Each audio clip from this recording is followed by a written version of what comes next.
के लिए ऐसा कुछ कार्यक्रम किया जाए ताकि हमारी जो भर्ती अभी 1 महीने के अंदर शायद डिक्लेयर हो सकती है। आदरणीय गृह मंत्री जी ने हो कैसा लगता है, आदरणीय गृह मंत्री जी ने अभी डिक्लेयर किया है कि 23,000 पूरे महाराष्ट्र में पुलिस भर्ती होगी। तो इसके हिसाब से तैयारी करना भी बहुत ही ज्यादा जरूरी है। मेरा भी 20-21 साल मेरा करियर हो चुका है, लेकिन मैंने देखा हुआ है कि मुस्लिम भाइयों और बहनों में जिस तादाद में इसका अवेयरनेस चाहिए, जिस तादाद में गवर्नमेंट जॉब के लिए क्या करना चाहिए, कैसे ये गवर्नमेंट जॉब मिलते हैं, इसके बारे में बहुत ज्यादा अवेयरनेस नहीं है। इनफैक्ट ज्यादा निगेटिविटी है।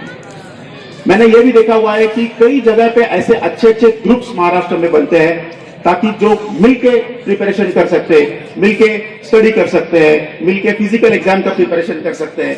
लेकिन मुस्लिम कम्युनिटी में खास तौर पे ये बिल्कुल मुझे नजर नहीं आता। इसलिए शायद मैं थोड़ी कड़वाहट बात करूंगा, लेकिन जो है वो सच्चाई है, या मैं नहीं रखूंगा तो फिर कौन रखेगा। इसलिए मैं एक सिंपल आपको उदाहरण देता हूं। कैसा होता है दोस्तों, हम लोग थोड़ा नैरो माइंडेड थिंकिंग में पड़े। हमारा सराउंडिंग जो होता है वो इतना ब्रॉड कभी रहता नहीं है। एक छोटा सा उदाहरण मैंने कभी पढ़ा था कि अगर दो बर्तन लिए जाए, फॉर एग्जाम्पल एक बर्तन में पानी और उसमें कोई भी एक जानवर डाल दिया जाए, फॉर एग्जाम्पल मेंढक डाल दिया जाए, और नीचे से छोटा सा आग उसको लगा दिया जाए, एकदम छोटा। पानी क्या होगा दोस्तों, धीरे धीरे उसका टेम्परेचर बढ़ता रहेगा। लेकिन अंदर जो जानवर है, जो मेंढक है फॉर एग्जाम्पल, वो क्या करता है, खुद को एडजस्ट करते रहता है। उसको पता नहीं है कि 0.0001 टेम्परेचर बढ़ रहा है, उसको पता नहीं रहता है। वो एडजस्ट करते रहता है। लेकिन टेम्परेचर तो धीरे धीरे क्या हो रहा है, वो तो बढ़ ही रहा है। लेकिन एक ऑप्टिमम लेवल ऐसा आता है कि वो एनिमल वो टेम्परेचर से कोप अप नहीं कर पाता और वो मर जाता है। अगर वो जो पानी का टेम्परेचर है जितना भी हुआ होगा जहां पे वो एनिमल मर चुका है, अगर वही टेम्परेचर वाला पानी दूसरे बर्तन में डाला और वही एनिमल, अगर दूसरा एनिमल है उसको वहां पे फेंक दिया जाए तो क्या होगा, वो वहां पे टिका क्या था, वो इमीडिएटली वहां से जंप करेगा और भाग जाएगा। तो हमारी जो आज की कंडीशन है दोस्तों, ये पहले जानवर की तरह है। हम लोगों को समझ नहीं पा रहे कि हम लोग इसी जगह में, इसी माहौल में घुलते जा रहे हैं और इसका हम लोग को हमारे दिल में कोई भी मतलब हमारी इच्छा ही नहीं है, बर्निंग डिजायर जिसे बोलते हैं, वो हमारे यहाँ पे बिल्कुल खत्म हो चुकी है। इसलिए मेरी विनती है दोस्तों, एक शेर है कि जब कश्ती साबित तो सालिम थी, तब साहिल की तमन्ना किसको थी। अब ऐसी शिकस्त कश्ती पर तो साहिल की तमन्ना कौन करे। तो ये जब तक कश्ती अभी ठीक है दोस्तों, तभी तक आप साहिल की तमन्ना कर लो, वरना ये उम्र हाथ से एक बार निकल जाती है तो हाथ में कुछ बचता नहीं है। ये जो है पोस्ट भरी जाती है, कोई भी भर्ती होती है तो उसकी पेपर में पहले एडवर्टाइजमेंट दी जाती है। वो एडवर्टाइजमेंट जो भी डिस्ट्रिक्ट की रहती है, वो डिस्ट्रिक्ट के अंदर वो डिस्ट्रिक्ट के लोगों के लिए प्रसिद्ध की जाती है। वो आपने वो पूरी तरह से बारीकी से पढ़नी चाहिए। उसमें कौन से डॉक्यूमेंट लगते हैं, वो कौन सी कास्ट की, कौन से पोस्ट की कितनी वैकेंसीज है, उसके आंकड़े दिए जाते हैं। वो खुले ओपन कैटेगरी के लिए, बैकवर्ड क्लास के लिए, और जो स्पोर्ट्समैन रहते, जो प्रोजेक्ट अफेक्टेड, जिनकी जमीन प्रोजेक्ट के लिए एक्वायर करती है गवर्नमेंट, उनके लिए स्पोर्ट्समैन रहते, एक सर्विसमैन रहते, लेडीज रहती, जो पूरी आंकड़ेवारी उसमें वो एडवर्टाइजमेंट दी जाती है। और उसके साथ में वो कौन से डॉक्यूमेंट लगते हैं वो उसमें दिए जाते हैं। तो वो एडवर्टाइज फॉर्म भरने के पहले वो पूरी तरह से बारीकी से आपने वो पढ़नी चाहिए कि अपने पास ये डॉक्यूमेंट है कि नहीं। उसमें जो कट ऑफ डेट दी जाती है, तो मिनिमम जो कोई भी पोस्ट रहे गवर्नमेंट सर्विस के लिए, मिनिमम एज लिमिट जो दी है वो 18 साल दी है। 18 से कम वाले कोई भी आदमी या लेडीज उसमें वो फॉर्म नहीं भर सकते। मिनिमम क्वालिफिकेशन उसी 18 साल की दी गई है। और जो जनरल कैटेगरी के उम्मीदवार रहते हैं उनकी मैक्सिमम भी एज लिमिट फिक्स की है गवर्नमेंट ने, उसकी 28 साल एज लिमिट है। और ये जो आप फॉर्म भरते हैं, और फॉर्म भरने के बाद वो जब डॉक्यूमेंट वेरिफिकेशन के लिए जाते हैं, तो आज की आपकी एज जो वेरीफाई करने के लिए जो डॉक्यूमेंट लगता है उसमें आपके पास वो लिविंग सर्टिफिकेट और जो कोई एजुकेशन ले रहा यानी एजुकेशन जारी रखा है तो उनके लिए वो स्कूल से बोनाफाइड सर्टिफिकेट मिलता है। उसमें उनकी डेट लिखनी चाहिए, उसमें उसकी उम्र क्या है इसका पता चलता है। इसलिए और जिसके पास लिविंग सर्टिफिकेट नहीं है और बोनाफाइड भी नहीं है तो 10th ईयर का जो बोर्ड सर्टिफिकेट रहता है, एसएससी का बोर्ड सर्टिफिकेट रहता है, उसमें उसकी डेट ऑफ बर्थ लिखी रहती है। वो डॉक्यूमेंट आपने प्रोड्यूस किया तो आपकी डेट ऑफ बर्थ वेरीफाई हो जाएंगी, आप एज के अंदर है कि नहीं वो उसमें वेरीफाई किया जाता है। तो वो डॉक्यूमेंट आपके पास रहना बहुत जरूरी है। उसके बाद में जो बैकवर्ड क्लास वाले हैं उनको उनकी कास्ट का सर्टिफिकेट और उसके साथ में एससी और एसटी छोड़ के जो अदर बीजेए, एनटीबी, एनटीसी, एनटीडी वो जो कैटेगरी है उनके लिए वो नॉन क्रिमिनल उसकी जो सर्टिफिकेट है वो एडीएम साहब देते हैं, कास्ट सर्टिफिकेट देते हैं और उसके साथ नॉन क्रिमिनल सर्टिफिकेट भी देती है। जो जिसकी 8 लाख के अंदर कमाई है उसका 3 साल का वो इनकम सर्टिफिकेट देना पड़ता है, उसके बाद में वो नॉन क्रिमिनल मिलता है। और वो एडवर्टाइज में वो एक कट ऑफ डेट दी जाती है। ये जो डॉक्यूमेंट आपको लगते हैं वो डेट के अंदर के होने चाहिए, तभी आप आगे के लिए आगे जा सकते हैं। वो उसके बाद में सर्टिफिकेट यानी वो एकदम इसेंशियल सर्टिफिकेट है। आप नजदीकी तहसील कार्यालय, सेतु कार्यालय में जाके आप वो राशन कार्ड, आधार कार्ड देके वो आप वो डॉक्यूमेंट बना सकते हैं। उसके लिए भी वो भी एकदम इसेंशियल है। उसके बाद में एज लिमिट जो है, जो जनरल खुला प्रवर्ग है उसके लिए 18 मिनिमम और 28 मैक्सिमम, और बैकवर्ड क्लास के लिए 18 मिनिमम और 33 मैक्सिमम। जो प्रोजेक्ट अफेक्टेड है, प्रकल्पग्रस्त बोलते हैं उसको, जिसकी जमीन गवर्नमेंट ने एक्वायर की, उसको प्रकल्पग्रस्त का भू संपादन अधिकारी की तरफ से सर्टिफिकेट इश्यू किया जाता है। उसमें वो कैंडिडेट का नाम लिखा जाता है। वो कैंडिडेट के लिए एज लिमिट है 45 इयर्स। उसके बाद में एक सर्विसमैन के लिए उसकी जो जितनी सर्विस की है उसमें 3 साल की वेटेज देके उसको लिया जाता है। जो एक सर्विसमैन के बच्चे हैं उनके लिए भी थोड़ी सी एज लिमिट थोड़ी सी बढ़ाई है गवर्नमेंट ने, और 31 साल के लिए मैक्सिमम ओपन के लिए और 36 साल बैकवर्ड क्लास के लिए एज लिमिट किया है। और अनाथ जो है, अनाथ लोगों के लिए भी 18 साल और 33 साल मैक्सिमम किया है। स्पोर्ट्समैन के लिए भी ओपन कैटेगरी के लिए 33 ईयर और बैकवर्ड क्लास के लिए 38 ईयर मैक्सिमम लिमिट किया है। लेकिन स्पोर्ट्स का वो सर्टिफिकेट आपके पास स्टेट लेवल का, इंटरनेशनल लेवल का वो सर्टिफिकेट होना चाहिए, और वो क्रीड़ा संचालनालय की तरफ से वो वेरीफाई हुआ करना चाहिए। उसका सर्टिफिकेट दोनों साथ में लगते हैं, इसलिए वो आपको स्पोर्ट्स की फैसिलिटी मिलती है। और उसके बाद में लेडीज के लिए जितनी भी पोस्ट रहेंगी उसके लिए 33% रिजर्वेशन रहता है हर एक कैटेगरी में। उसके बाद में स्पोर्ट्समैन के लिए 5% रिजर्वेशन रहता है। प्रोजेक्ट अफेक्टेड यानी प्रकल्पग्रस्त उसके लिए 5% रहता है। भूकंपग्रस्त के लिए 2%, एक सर्विसमैन के लिए 15% और अंशकालीन पदवीधर के लिए 5%, पुलिस पाल्य के लिए 3%, और होमगार्ड जो 1095 दिन यानी 3 साल की अगर होमगार्ड की आप सर्विस करते हैं तो जिला होमगार्ड कार्यालय की तरफ से आपको 3 साल का वो सर्टिफिकेट मिलता है। उसमें आपको आपके कैटेगरी में 5% रिजर्वेशन मिल सकता है। और दूसरा है वो पूरी जो जितनी भी वैकेंसीज है उसमें 1% अनाथ के लिए रिजर्वेशन रहता है। उसके लिए वो जिला महिला बाल कल्याण विभाग है, उनके पास से वो सर्टिफिकेट आपको लेना जरूरी होगा।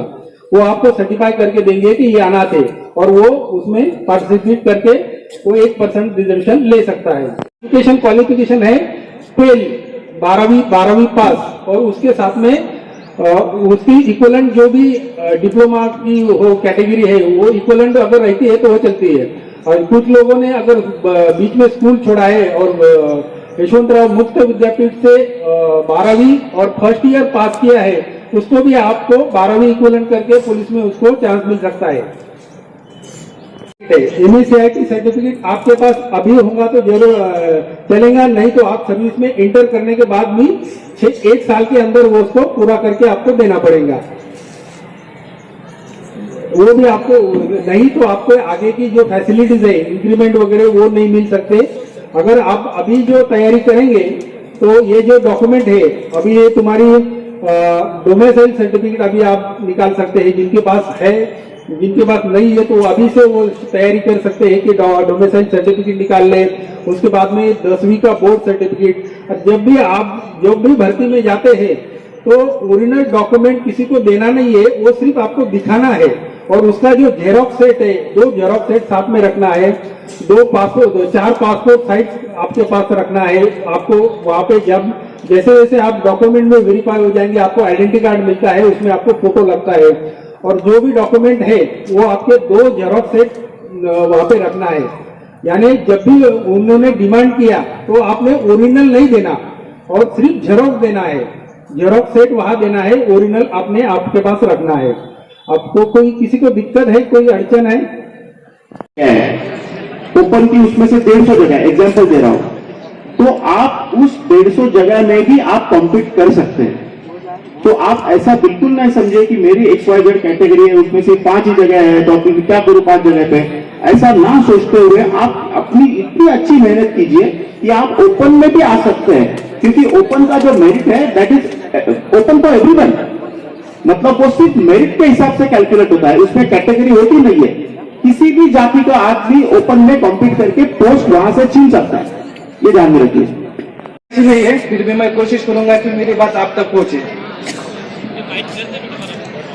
कॉमन मैन को पुलिस में एंट्री करनी हो तो हम 4 एंट्री से पुलिस में प्रवेश कर सकते हैं। कौन कौन सी है वो?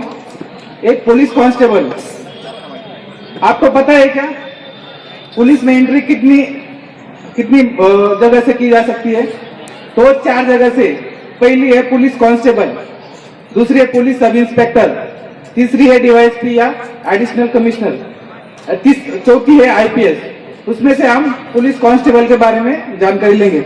अब पुलिस कांस्टेबल 4 यूनिट में भर्ती हो सकता है। कौन से 4 यूनिट हो? एक है जिला पुलिस, जैसे धुले जिला पुलिस है, नंदुरबार जिला पुलिस है, जलगांव जिला पुलिस है। दूसरे है कमिश्नरेट या आयुक्तालय। वो आयुक्तालय मतलब नासिक आयुक्तालय, मुंबई आयुक्तालय, पुणे आयुक्तालय, या फिर लोह मार्ग पुलिस। लोह मार्ग मतलब पुणे लोह मार्ग, नागपुर लोह मार्ग, मुंबई लोह मार्ग, या फिर SRPF, जैसे हमारे यहाँ है SRPF 6 गढ़। अब पुलिस कांस्टेबल की परीक्षा जो 2 टायर में होती है या 2 टप्पे में होती है। तो पहली होती है फिजिकल एग्जाम, वो होती है 50 मार्क की, और दूसरी है रिटन एग्जाम, वो होती है 100 मार्क की।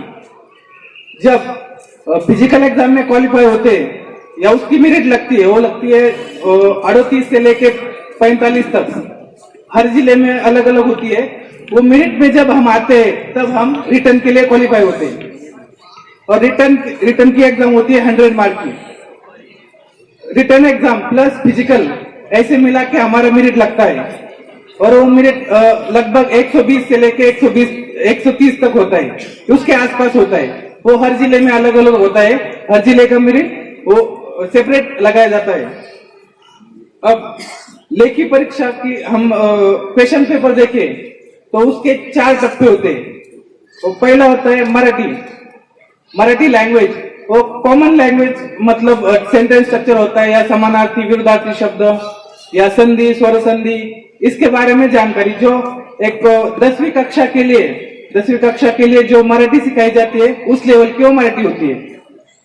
दूसरी होती है अंकगणित, जो हम मैथ सॉल्व करते हैं, मैथ जो सीखते हैं 10वीं तक, और सरल व्याज या दशांश पूर्णांक वगैरह, इसके बारे में वो होता है 25 मार्क का।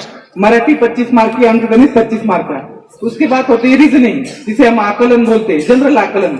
जैसे मैं आपके सामने खड़ा हूं तो किस दिशा में खड़ा हूं, मेरे बाएं बाजू में कौन सी दिशा है, मेरे दाहिने बाजू में कौन सी दिशा है, इसके बारे में जो आकलन होता है, ऐसे टाइप के कुछ क्वेश्चन होते हैं, वो होते हैं 25 मार्क के। और 25 मार्क का जनरल सब्जेक्ट होता है, उसमें भूगोल आता है, इतिहास आता है, वो पॉलिटी आता है, या थोड़ा फार इकोनॉमिक्स, वो होते हैं 25 मार्क। ऐसे मिला के होते हैं 100 मार्क्स। और हम जब देखते हैं मराठी में तो मराठी का जो क्वेश्चन होते हैं वो 10वीं लेवल के होते हैं। जब हम मराठी पढ़ते हैं, मुझे आप बताएं कि आपने जो तैयारी की है वो किस बुक से की है तैयारी मराठी की? पुस्तक है वो पूरा महाराष्ट्र यूज करता है और वो आपके लिए सफिशिएंट है। वहां से आप 25 आउट ऑफ 25 मार्क ले सकते हैं। वो बहुत ही साधारण शब्दों में या साधारण लैंग्वेज में आपके लिए मराठी बताई गई है। उसमें समानार्थी और विरोधार्थी शब्द के बहुत बड़े भंडार भी है। वहां से हम जब मराठी की कुछ तैयारी करते हैं तो हमें 25 आउट ऑफ 25 मार्क मिलने की शक्यता होती है। आगे का हम अंकगणित बोलते हैं। अंकगणित मतलब दशांश अपूर्णांक, या आपको पुस्तक का नाम पता चला क्या? गणित जो जनरल मैथ होता है 10वीं कक्षा तक, जहाँ पर हम दशांश अपूर्णांक किंवा अपूर्णांक और चक्रवार ब्याज, सरलवार ब्याज या उस टाइप के जो साधारण क्वेश्चन होते हैं, उसके लिए आप कौन सा पुस्तक यूज करते हैं? जो उसके साथ आप पंडित राणे सर का और पोखरियाल प्रकाशन जो नितिन महाले सर का है वो भी ट्राई करें। और याद रखें, अंकगणित और जो रीजनिंग है वो आपको हर रोज प्रैक्टिस करना है। हर रोज 1 या 2 घंटे उसकी प्रैक्टिस करना है, तब हम जाके गणित या मैथ के क्वेश्चन अच्छी तरह से सॉल्व करेंगे। उसके बाद जो आता है आकलन या बुद्धिमापन, रीजनिंग बोलते हैं, उसके लिए आप कौन सा पुस्तक यूज करते हो?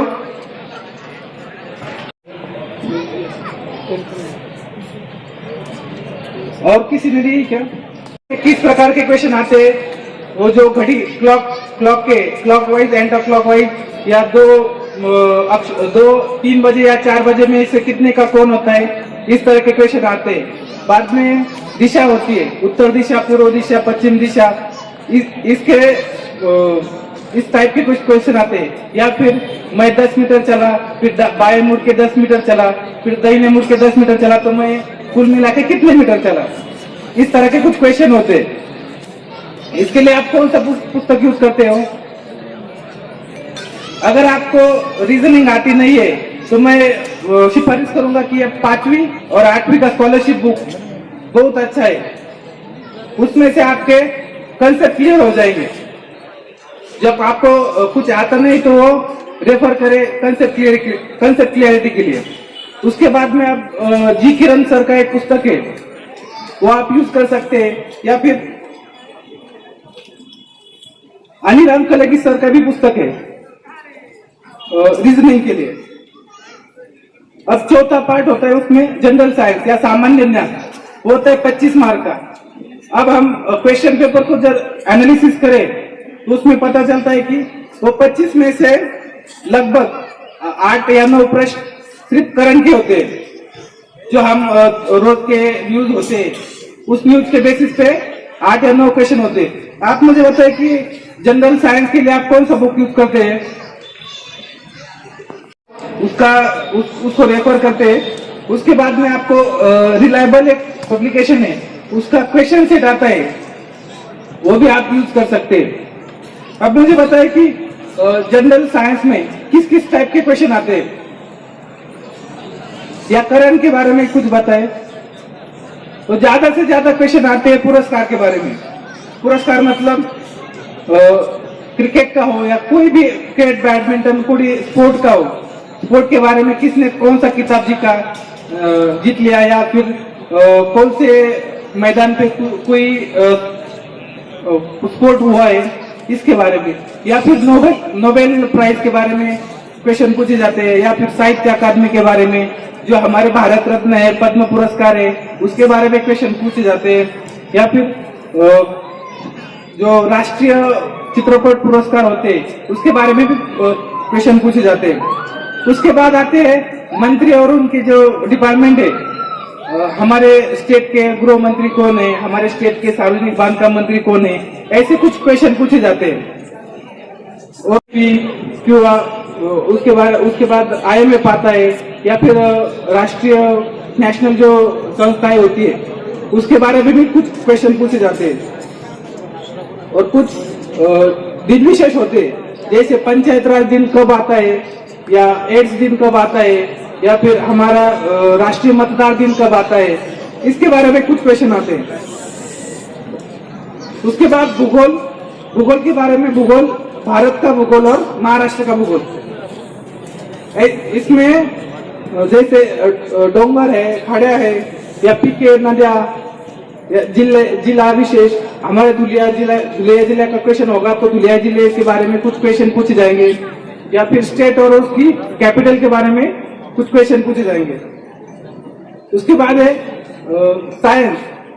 साइंस में कुछ ज्यादा क्वेश्चन दिख नहीं जाते, सिर्फ जो मुद्राव्य और उसकी मॉलिक्यूल और उसकी जो कंसेप्ट होती है उसके बारे में, जैसे हाइड्रोजन का एटॉमिक नंबर क्या है या सोडियम का एटॉमिक नंबर क्या है, उसके बारे में, एसिड और बेसेस के बारे में कुछ क्वेश्चन आते हैं, या साइंटिस्ट और उन्होंने किसके बारे में इन्वेंशन किया है उसके बारे में कुछ क्वेश्चन आते हैं। 1857 से लेके इंडिपेंडेंट तक, भारत स्वतंत्र होने तक कुछ मेजर क्वेश्चन आते हैं, जैसे राष्ट्रीय अधिवेशन कब हुआ, वो श्वेत पत्रिका कब निकली, इस तरह से कुछ क्वेश्चन आते हैं। पॉलिटी में तो बहुत साधारण क्वेश्चन आते हैं, जैसे हमारे राज्य घटना है, राज्य घटना और उसकी कुछ कलम, या फिर उनकी कुछ सिटिंग्स, या मूलभूत हक और उसके प्रिंसिपल, डायरेक्टिव प्रिंसिपल, इसके बारे में कुछ क्वेश्चन आते हैं। अब मेन पॉइंट पे आता है कि हम स्टडी करते वक्त क्या क्या चीजों पे फोकस करें। आप बता सकते हैं आपने स्टडी में क्या क्या यूज किया है, कौन कौन सी स्ट्रैटेजी आपने स्टडी में यूज की है। हम सबसे पहले अपना टाइम टेबल बना लेना चाहिए, टाइम टेबल के हिसाब से हम स्टडी करें। जब हमने टाइम डिसाइड किया है कि हम 8 से 9 बजे तक साइंस करेंगे, तो उसी बीच साइंस ही करना है, उसके टाइम टेबल को ओवरलोड नहीं करना है। बाद में हमारी जो रिटर्न एग्जाम है वो ऑब्जेक्टिव है, ऑब्जेक्टिव एग्जाम का वो एक की पॉइंट बोलते हैं, की स्टोन बोलते हैं, उसे वो ये होता है कि हमें डेली कुछ ना कुछ क्वेश्चन सॉल्व करने होते हैं, 30 हो, 40 हो, 50 हो या 60 हो, इस हिसाब से हमें रोज कुछ ना कुछ क्वेश्चन सॉल्व करने हैं। उससे क्या होता है, हमारा कॉन्फिडेंस बढ़ता है। और दूसरा कि हमें अगर किसी क्वेश्चन का जवाब पता न चले तो हम उसे गेस के हद से ट्रैक कर सकते हैं। और स्टडी करते समय कम से कम बुक यूज करना है और ज्यादा से ज्यादा रिवीजन करना है। वो बात हमेशा याद रखनी है, 10-12 बुक पढ़ने से बजाय 1 या 2 बुक पढ़े पर 10-12 बार पढ़े। पाठांतर हमें ज्यादा से ज्यादा करना है, जैसे पशुभाई शिखर की ऊंची क्या है, या महाराष्ट्र की सेकंड कैपिटल कौन सी है, वो हमें पाठ ही चाहिए, टोन पाठ बोलते हैं उसे। स्टडी करते समय 50 या 10 का फॉर्मूला यूज करना चाहिए। जब हम 50 मिनट पढ़े तो 10 मिनट हम रिलैक्स करें। रिलैक्स मतलब घूमती नहीं आना है, सिर्फ पेन और पेपर साइड में रखना है और थोड़ा आंखें मूंद के थोड़ा गहरी सांस लेना है। 50 मिनट स्टडी करने के बाद 10 मिनट रिलैक्स करना है, और फिर 50 मिनट स्टडी करना है, और फिर 10 मिनट रिलैक्स करना है। इस तरह से हमें ज्यादा से ज्यादा बेनिफिट मिल सकता है। हमेशा एक बात याद रखनी है, हमें पूरी नींद चाहिए। पूरी नींद इसलिए कि जब हम कुछ पढ़ाई करते हैं तो हमारा दिमाग ज्यादा लोड नहीं सहन कर सकता है, इसलिए हमें पूरी नींद चाहिए। नींद हमेशा 7 से 8 घंटे तक होनी चाहिए। दूसरी बात, एक जरूरी बात बताना चाहूंगा मैं, जब हम पढ़ाई करते हैं और हमें ज्यादा स्ट्रेस होता है तो हमें 2 या 3 घूंट पानी पीना चाहिए, उससे थोड़ा दिमाग रिलैक्स होता है। अब आगे के पड़ाव में जाते हैं, जब हम एग्जाम में होते हैं तब हमें स्ट्रेटेजी क्या होनी चाहिए, हमारी स्ट्रेटेजी क्या होनी चाहिए। जब हम क्वेश्चन पेपर सॉल्व करते हैं तो हमारी स्ट्रेटेजी क्या होनी चाहिए। हमें 1.5 घंटे में 100 क्वेश्चन सॉल्व करने हैं, उसमें 50% का हमें 50 क्वेश्चन का हमें कैलकुलेशन करना है, मैथ और रीजनिंग का। तो हमारी कुछ ना कुछ तो स्ट्रेटेजी होनी चाहिए कि हम 100 के 100 नंबर पूरे कवर कर सके। जो हमें आसान क्वेश्चन होते हैं वो पहले फटाफट ट्रैक करने चाहिए। जो हमें ज्यादा हार्ड लगे क्वेश्चन हो कुछ देर के लिए साइड रखना चाहिए, और बाद में टाइम मिलने के बाद हमें वो हार्ड क्वेश्चन भी सॉल्व करने हैं। दूसरा, एलिमिनेशन मेथड का वो ज्यादा से ज्यादा उपयोग करें। हमें जब पता होता है कि एक ये क्वेश्चन का ये आंसर नहीं है तो हमें उसको गलत करना है, मतलब क्रॉस करना है और 3 क्वेश्चन में से गेस लगाना है।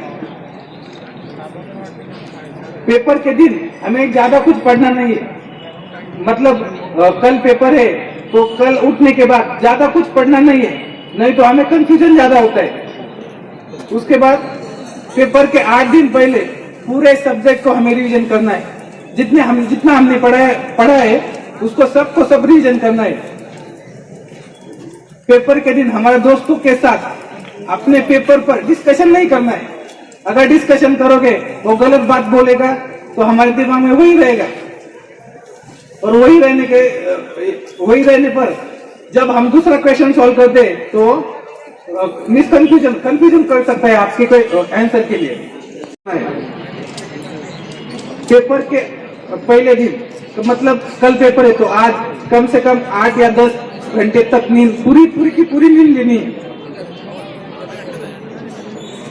और जिनको पेपर का बहुत टेंशन आता है उन्होंने पेपर के 1-1.5 घंटे पहले आपको जो भी अच्छा गाना हो या आपका कॉमेडी शो हो जो आपको अच्छा लगे वो देखना है या सुनना है, ताकि हमारा दिमाग रिलैक्स रहे। ओके, आपको कुछ क्वेश्चन है इसके बारे में? रिटर्न पेपर के बारे में आपको कुछ क्वेश्चन है? अगर आप 18 साल में हमारे कांस्टेबल भर्ती हो जाते हो तो 5 साल के बाद आप एग्जाम देके पीएसआई भी बन सकते हो, तो 24 एज में आप ऑफिसर भी बन सकते हो।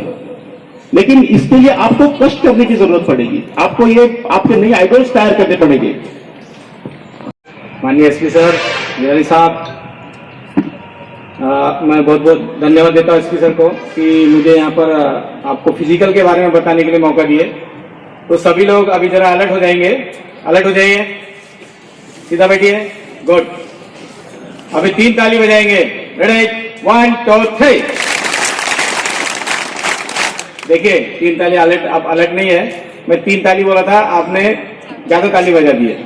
लेकिन फिजिकल में अलर्ट रहना पड़ता है। जब आप फिजिकल के लिए जाते हो तो सबसे पहले आपको जब भर्ती में जाना है तो आपको रात के 2 बजे से 3 बजे से नींद नहीं आएगी। आपको सुबह 4 बजे भर्ती पे जाना है, 5 बजे आपको जाना है। अब जब आपका नंबर लगेगा फिर आप अंदर जाओगे। अंदर जाने के बाद सबसे पहले आप लोगों को कागज पत्र देखा जाएगा, आप लोगों का लाइन लगाना पड़ेगा। फिर उसके बाद आप लोग हाइट में जाएंगे। जैसे जैसे कागज पत्र चेक होने आपका टाइम चलते चला जाएगा, और जब आपका फिजिकल का जब कागज पत्र होने के बाद आपका हाइट लिया जाएगा, फिर आपके चेस्ट ली जाएंगी, फिर आप लोगों का फिजिकल का टाइम आएगा। तो उस समय आपको 2-3 घंटे आपके चले जाएंगे। फिर आप उस तरह से क्या कार्रवाई करना है ये मैं बताऊंगा।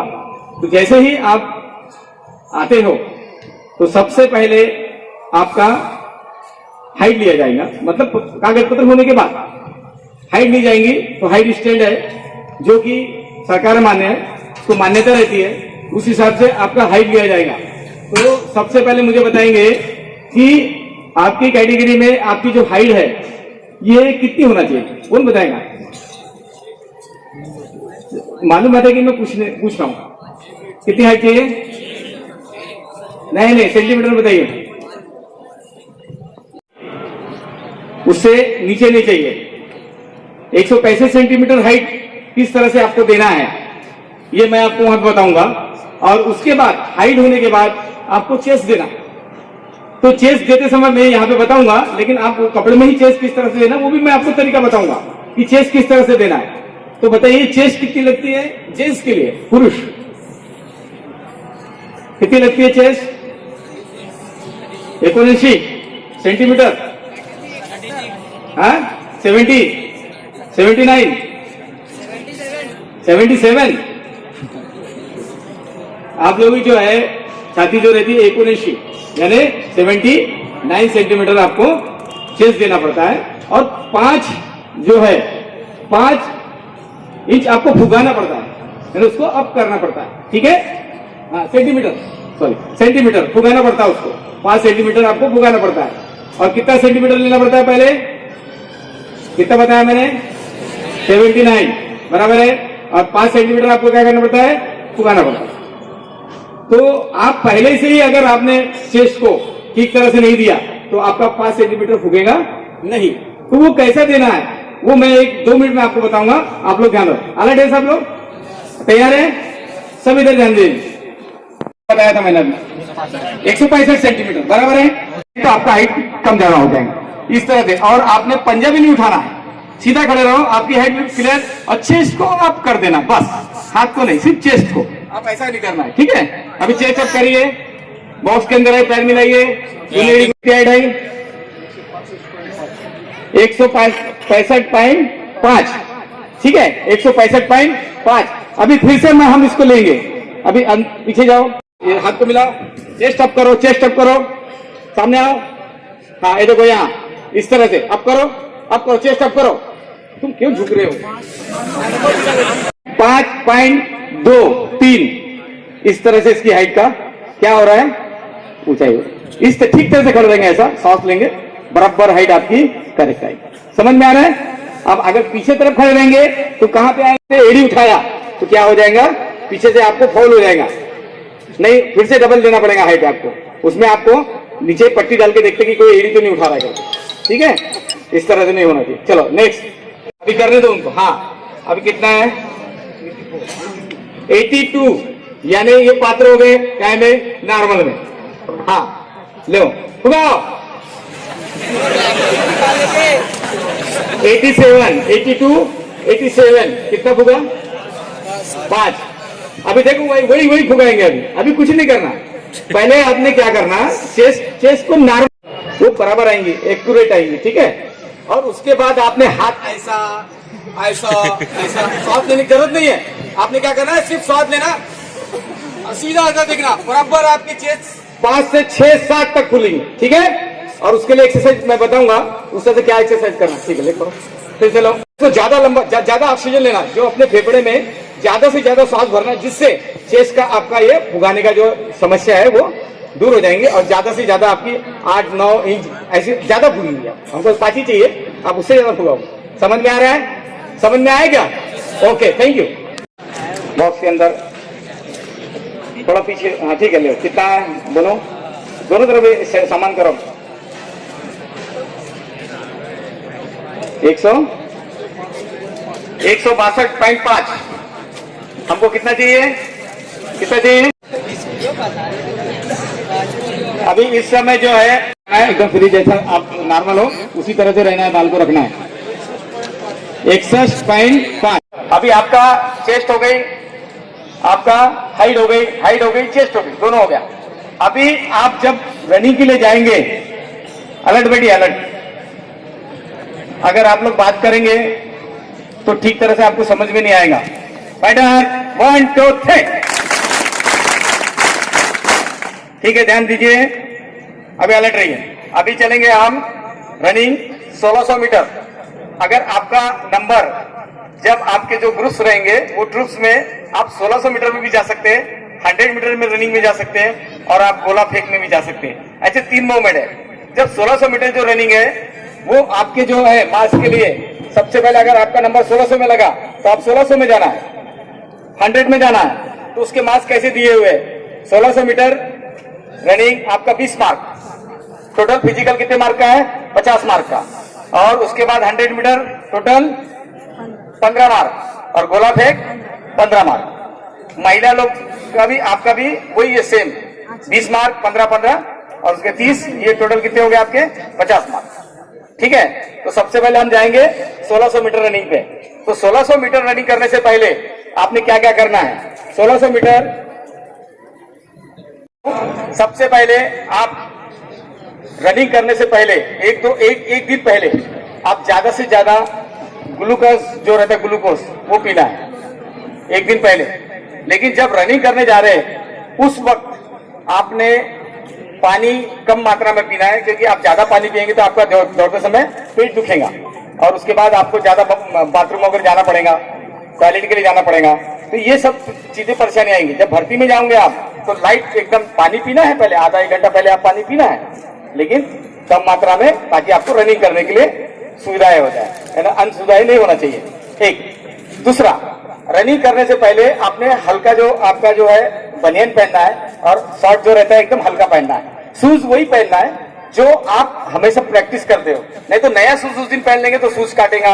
उसके बाद उसका लेस जो है बांध लेना, एकदम परफेक्ट बांध लेना रनिंग करने से पहले। ओके, समझ में आ रहा है? बांधने के बाद अलर्ट रहना है। अभी अलर्टनेस का भी पता मैं बताता हूं, अलर्ट क्यों रहना है, अलर्ट इसलिए रहना है वो भी बताता हूं। अभी आप जब स्टार्टिंग पॉइंट पे जाएंगे, स्टार्टिंग पॉइंट पे तो रहेगा सर, वो बोर्ड भी ले लेना बाद में आगे, यहाँ पे बोर्ड भी आगे ले लेना। स्टार्टिंग पॉइंट पे जब आएंगे, ठीक है ना, तो उस समय आपका ध्यान सिर्फ ध्यान आपका कहीं नहीं, इधर बिल्कुल प्रेजेंट रहना है, अलर्ट रहना है। आपका ध्यान सिर्फ क्लैपर जो बज जाए, आवाज आएंगी, on your mark set go होगा क्या? गो नहीं होता, वो उस पर ध्यान रखना है आपने। ऑन योर मार्क आ गए, सेट। 3 प्रकार से आपको आवाज आ सकती है, एक क्लैपर, दूसरा विसिल, तीसरा आपको राउंड फायर ठक से करके आवाज आएंगी। तो इसमें आपने भागना है। अगर इसके ऊपर आपका ध्यान नहीं रहेगा तो आप रनिंग में पीछे हो जाएंगे। यहां तक समझ में आ रहा है? तो सबसे पहले अभी क्लैपर, जब रनिंग में आप जा रहे हो, रनिंग कैसा करना वो भी बताऊंगा मैं आगे। तो उसके बाद जैसा आप रनिंग में गए तो क्लैप की आवाज पे सबसे पहले ध्यान दीजिए।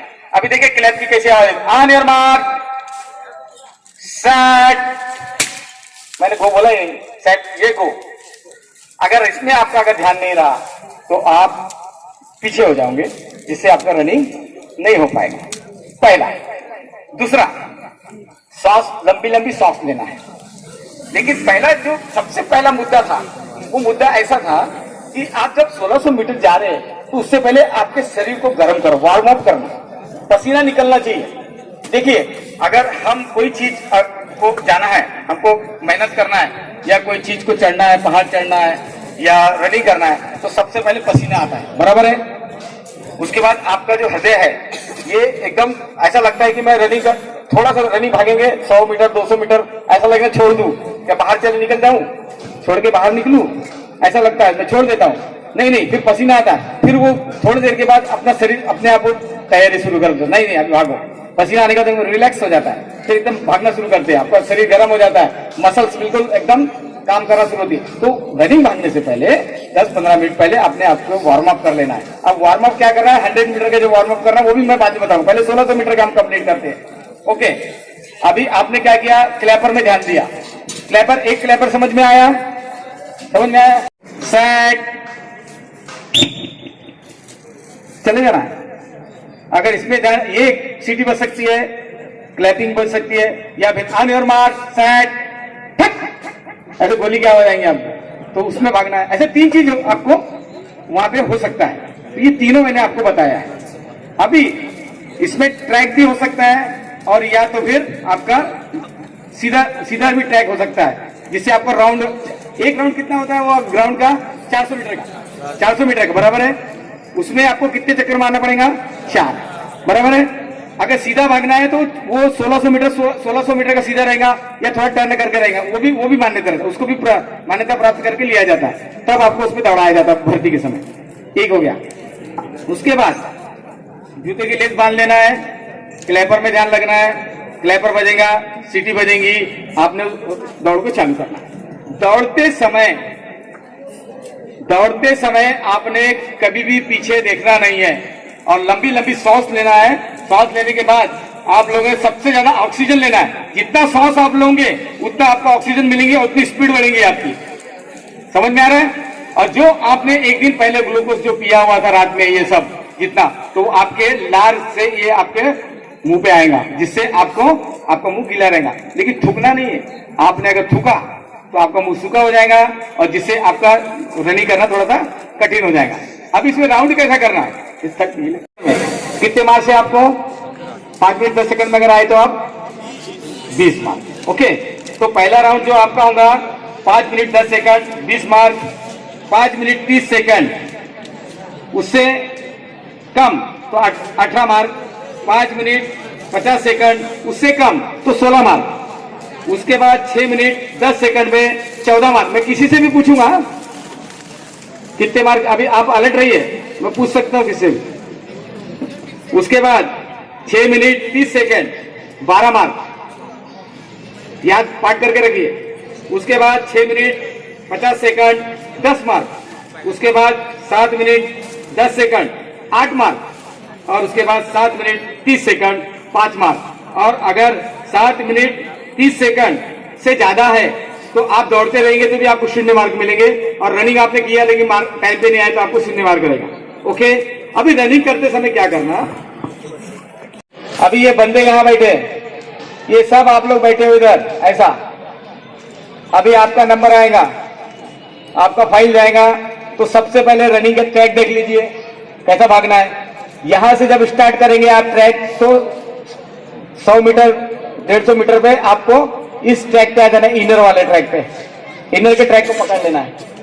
ओके, इस इनर के ट्रैक को पकड़ के पहला आप रनिंग बिल्कुल फास्ट में निकालना है, क्योंकि आपको आगे का टाइम कवर करना है। फिर उसके बाद दूसरा रनिंग आपका स्टार्ट होगा, यहां तक आ गए, यहां तक आए, यहां तक आप ये ट्रैक पे आ जाएंगे। फर्स्ट इनर, ये होता है इनर, ये इनर है, इनर लाइन, और ये है आउटर। अगर आप आउटर से चिपक के दौड़ोगे तो आप टाइम पे नहीं आ पाओगे। समझ में आ रहा है? आपको कहां पकड़ के जाना, ये इनर को, ठीक है। ये इनर के अंदर आप जा नहीं सकते और आउटर के बाहर नहीं जा सकते।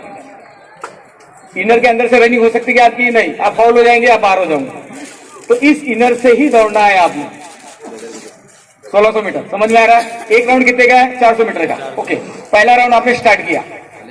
पहले राउंड में आपने क्या किया, ज्यादा से ज्यादा आप कवर करने की कोशिश किए, आपने 10-12 बंदों को पीछे छोड़ दिया।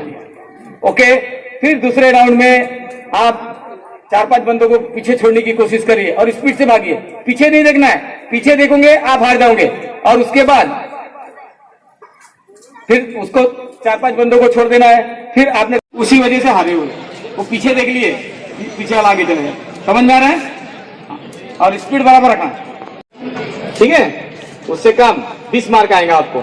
और उसके बाद 3 मिनट, उससे कम 3 मिनट से कम तो आपको 18 मार्क। ओके, उसके बाद 3 minute 10 second 16 mark, 3 minute 20 second 14 mark, और 3 मिनट 30 सेकंड उससे कम 12 मार्क, और 3 मिनट 40 सेकंड उसमें 10 मार्क, और उसके बाद 3 मिनट 50 सेकंड उससे कम 8 मार्क, और 4 मिनट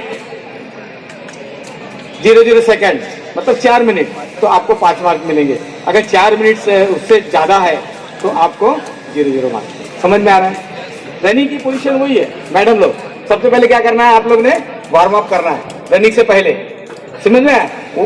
आपको जैसा जो शूज में आप दौड़ते हो वही शूज का इस्तेमाल करना है। समझ में आया? बराबर उसी तरह से एक्सरसाइज करके ही दौड़ना है, स्ट्रेचिंग करने के बाद ही दौड़ना है, और उस समय ज्यादा खाना और पीना नहीं है। समझ में आ रहा? जिससे आप लोग को रनिंग में तकलीफ हो। समझ में आया? सबसे पहले आप 11.50 सेकेंड उससे कम तो आपको 15 मार्क मिलेंगे। उसके बाद 12.50 सेकेंड तो आपको 12 मार्क, 13.50 सेकेंड 10 मार्क यानी कम उससे, 14.50 सेकेंड उससे कम 8 मार्क, 15.50 सेकेंड उससे कम 6 मार्क, 16.50 सेकेंड उससे कम 4 मार्क, और 17.50 सेकेंड उससे कम 1 मार्क। अगर 17.50 सेकेंड पेक्षा जास्त है तो उसको 0 मार्क मिलेंगे। अगर आप रनिंग कर भी लिए ट्रैक में तो आपको मार्क नहीं मिलेगा, वो टाइम के अंदर आना पड़ेगा। अब 100 मीटर रनिंग के लिए क्या करना है, 100 मीटर रनिंग के लिए क्या करना है हमने, उसके लिए क्या तैयारी करना है। सबसे पहले एक काम करो, 100 मीटर के लिए सबसे पहले स्ट्रेचिंग करना है आपने। स्ट्रेचिंग इस तरह से करना है, आपने क्या करना है, जंपिंग करना है। जंपिंग, शरीर को गर्म करना है, जंपिंग करना है। और ये जो नी है, इस नी को लगाना है आपने चेस्ट पे, ठीक है। वो आपको वहां पे बताएंगे, प्रैक्टिकली हमने बनाया है किस तरह से लगाना है, ठीक है। उसके बाद एक आध प्रैक्टिस का लड़का है कोई लंबा जंपिंग कर सकते, ओके।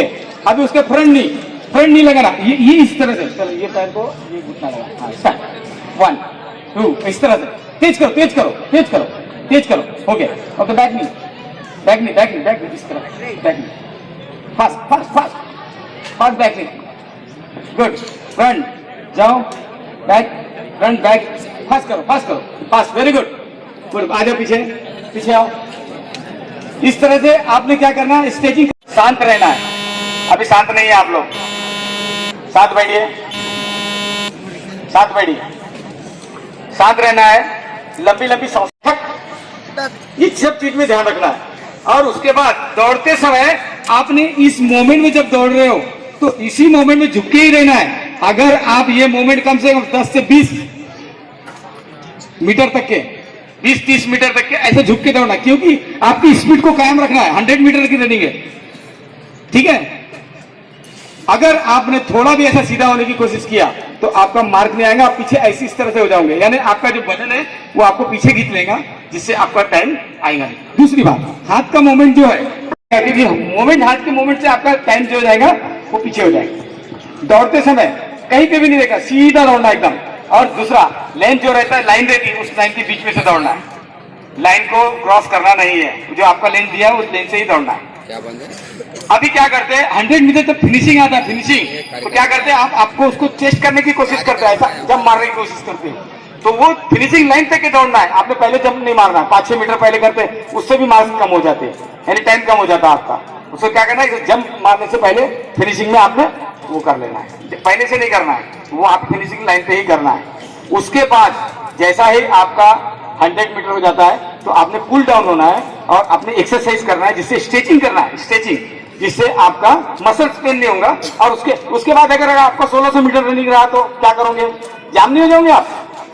अगर 1600 मीटर आपने किया, 100 मीटर के तैयार, उसके लिए स्ट्रेचिंग करना है, स्ट्रेचिंग करते रहना। और उसके बाद आपका होता है 100 मीटर रनिंग, यहाँ पे समझ में आया। उसके लिए क्या क्या खाना है ये थोड़ा सा बताता। अगर 100 मीटर यानी आपको फिजिकल के लिए, और उसके बाद आपके चने उगा जो रहता है अपने भिगा के सुबह खाते, उससे रनिंग तेज होती है। उसके बीट रहता है ना, बीट खाना है। शहद का जो प्रमाण है, थोड़ा सा शहद 1 चम्मच खाना चाहिए। ये सब स्टेमिना बढ़ता है आप लोगों का। ये छोटी छोटी चीजें है, ज्यादा कोई बहुत सारी महंगी चीज नहीं खाना है। हम जो खाना खाते हैं, जो उसी को अच्छी तरह से आप टाइम टू टाइम खाइए और थोड़े थोड़े ये सब चीजें खाइए, आपका स्टेमिना बना रहेगा। समझ में आ रहा है? यहाँ तक अब चलेंगे। आपका बोले आप लोगों को 100 मीटर में, बोले जोर से, वेरी गुड, 15 मार्क। रनिंग उसी तरह से करना है आप लोगों ने 100 मीटर का। अभी रहा गोला फेंक उम्मीदवार, वो बंदा खड़े हो जाओ, हाँ वो पीछे, हाँ खड़े हो जाओ, आपके पीछे, हाँ वही, हाँ आप खड़े, आपका ध्यान इधर थोड़ा ध्यान। ये शॉर्ट, इसके नाम बताइए, ये के हाथ में है, इसका नाम बताइए। गोला फेंक बोले आपने, क्या नाम भैया? गोला। और दूसरा नाम कौन बताएगा? इंग्लिश में क्या बोलते हैं उसको? शॉर्टपुट। और एक जनरली नाम है, ठीक है, गोला, शॉर्टपुट, इस तरह से उसके नाम से जाना जाता है।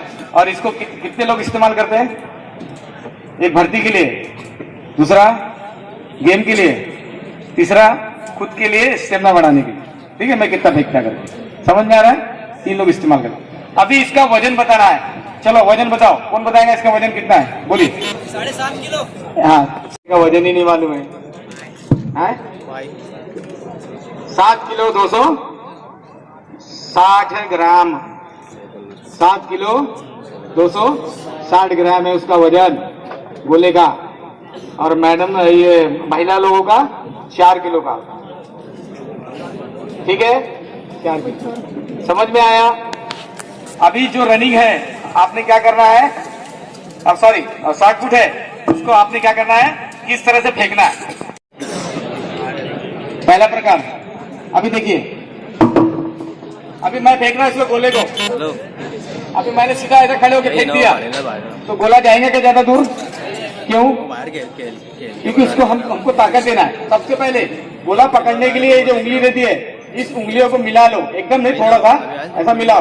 अगर आपने इसको फैला दिया तो इसकी जो शक्ति है 5 उंगलियों की अलग अलग होगी। ये कहाँ चले गई, ये कहाँ चलेगी, कहाँ चलेगी, अलग होगी, ताकत बढ़ेगी, ताकत ऐसा पकड़ोगे बढ़ेगी, ताकत ही नहीं मिलेगी उसको। तो आप उसको मिला लीजिए, फिर रखिए उसको इस तरह से मिला के, समझ में आ रहा है?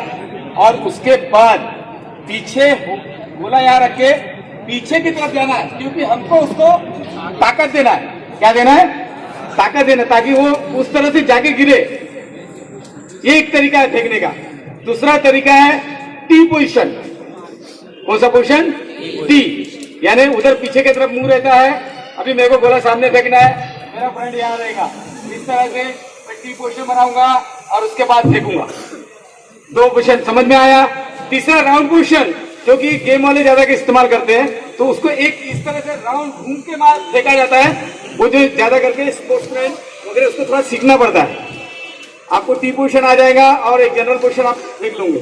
समझ में आ रहा है? तो वो राउंड पोजीशन पे राउंड घूम के फेंकते हैं वो, ठीक है, वो एक सीखना पड़ता है।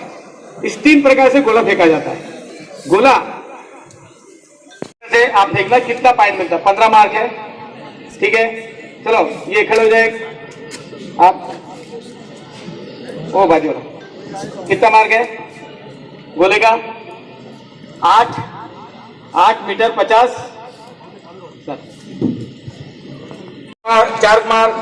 उसके बाद 4.90 मीटर पेक्षा कमी 3 मार्क, और 4.30 मीटर पेक्षा कमी 2 मार्क, और 3.70 मीटर से 1 ही मार्क मिलेगा आपको। यहां तक समझ में आया? अगर उससे आपने और भी कम फेंक दिया तो आपको 0 मार्क मिलेगा। यहां तक समझ में आया गोला फेंकने किसमें?